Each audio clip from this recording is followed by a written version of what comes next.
सांप, ये नाम सुनते ही थोड़ा डर सा लगता है ना? लेकिन क्या हो अगर हम इस डर की जगह थोड़ी जानकारी ले आएं?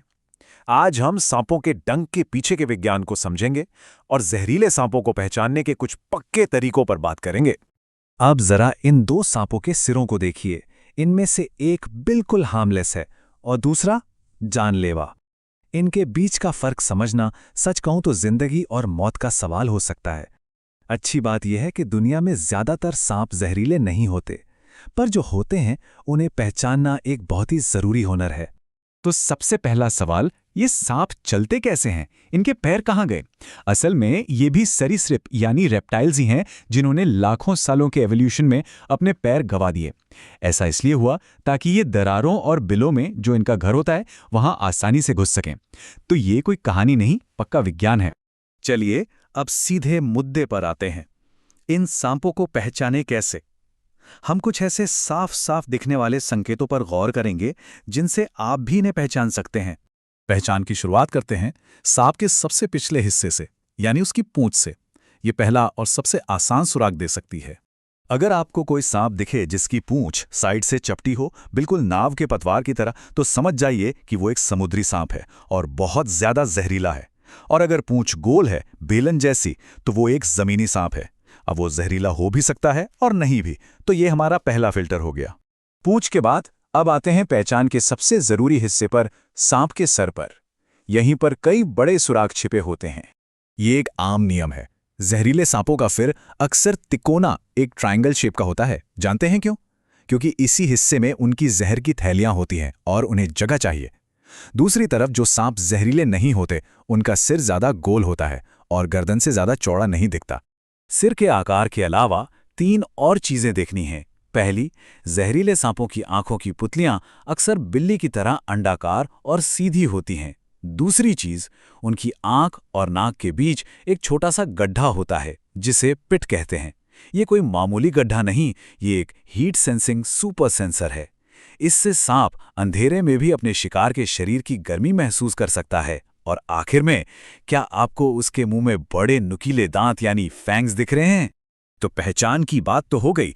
अब ये समझते हैं कि जहरीला डंक असल में काम कैसे करता है। चलिए इस डंक की पूरी एनाटॉमी को देखते हैं, जो किसी इंजीनियरिंग के कमाल से कम नहीं है। देखिए, सांप का जो जहर पहुंचाने का पूरा सिस्टम है ना, उसके 4 मेन हिस्से होते हैं। पहला, जहर बनाने वाली ग्रंथियां, फिर जहर को दांतों तक ले जाने वाली नलियां, फिर जहर इंजेक्ट करने वाले खास दांत, और आखिर में इस पूरी एक्शन को कंट्रोल करने वाली मांसपेशियां। ये सब मिलके एक परफेक्ट हथियार बनाते हैं।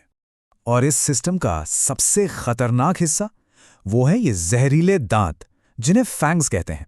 ये कोई मामूली दांत नहीं है, ये अंदर से खोखले होते हैं और बिल्कुल एक इंजेक्शन की सुई की तरह काम करते हैं। और कमाल की बात तो ये है कि अगर इस्तेमाल में आने वाला एक फैंग टूट जाए तो उसकी जगह लेने के लिए एक रिजर्व फैंग हमेशा तैयार रहता है। एक वाइपर का हमला बहुत ही तेज और कमाल का मैकेनिकल प्रोसेस है। सबसे पहले मांसपेशियां सिकुड़ती हैं और मुंह खुलता है। फिर खोपड़ी की हड्डियों में एक चेन रिएक्शन होता है जिससे मैक्सिला हड्डी 90 डिग्री घूम जाती है और वो छिपे हुए फैंग्स बिजली की तेजी से सीधे खड़े हो जाते हैं। ठीक उसी वक्त दूसरी मांसपेशियां जहर की थैली को दबाती हैं और फैंग्स शिकार के शरीर में जहर इंजेक्ट कर देते हैं। ये सब पलक झपकते ही हो जाता है। तो हमने ये तो समझ लिया कि जहर शरीर में पहुंचता कैसे है, पर यह जहर यानी वेनम आखिर है क्या चीज? ये कितने तरह का होता है और शरीर पर इसका असर कैसे होता है? चलिए जानते हैं। अगर वैज्ञानिक भाषा में कहें तो सांप का जहर असल में प्रोटीन और एंजाइम का एक बहुत ही जटिल कॉकटेल है। इसका असली काम शिकार को लकवा मारना और उसे पचाने में मदद करना है। इसकी ताकत किसी एक केमिकल से नहीं, बल्कि इसके सारे घटकों के एक साथ काम करने से आती है। जहर को हम मोटे तौर पर 2 तरह का मान सकते हैं, न्यूरोटॉक्सिक और हीमोटॉक्सिक। न्यूरोटॉक्सिक जहर, जैसा कोबरा और करेतने होता है, वो सीधे आपके नर्वस सिस्टम यानी तंत्रिका तंत्र पर हमला करता है। इसका पहला लक्षण होता है पलकों का भारी होकर गिरना और फिर धीरे धीरे पूरे शरीर में लकवा फैलने लगता है। वहीं हीमोटॉक्सिक जहर, जो वाइपर में होता है, वो खून और शरीर के टिश्यू पर हमला करता है।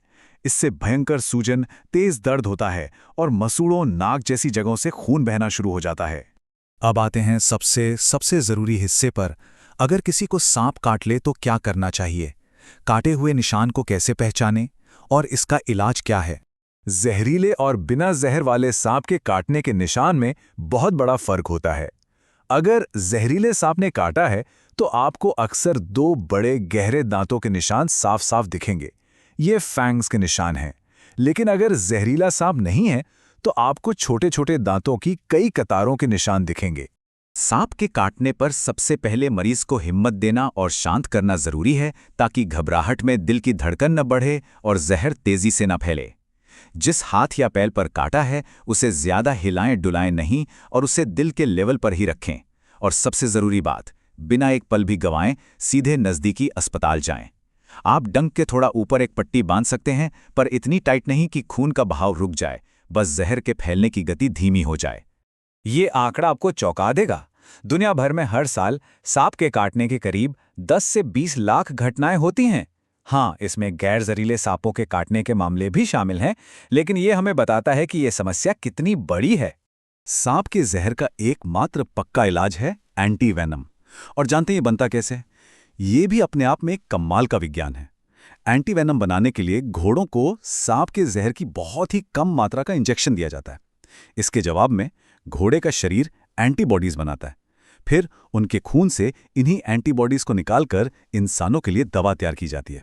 लेकिन एक बात समझना बहुत जरूरी है, एंटीवेनम सिर्फ खून में घूम रहे जहर को ही बेअसर कर सकता है, उस जहर को नहीं जो शरीर के टिश्यूज में जाकर जम चुका है।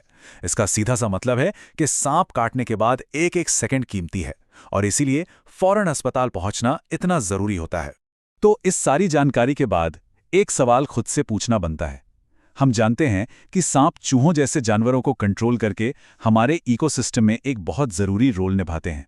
तो क्या हमें उन्हें सिर्फ एक खतरे के तौर पर देखना चाहिए जिसे खत्म कर देना है, या फिर हमारे इकोसिस्टम का एक जरूरी हिस्सा मानकर उन्हें समझने और उनके साथ सावधानी से रहना सीखने की जरूरत है? इस पर सोचिएगा जरूर।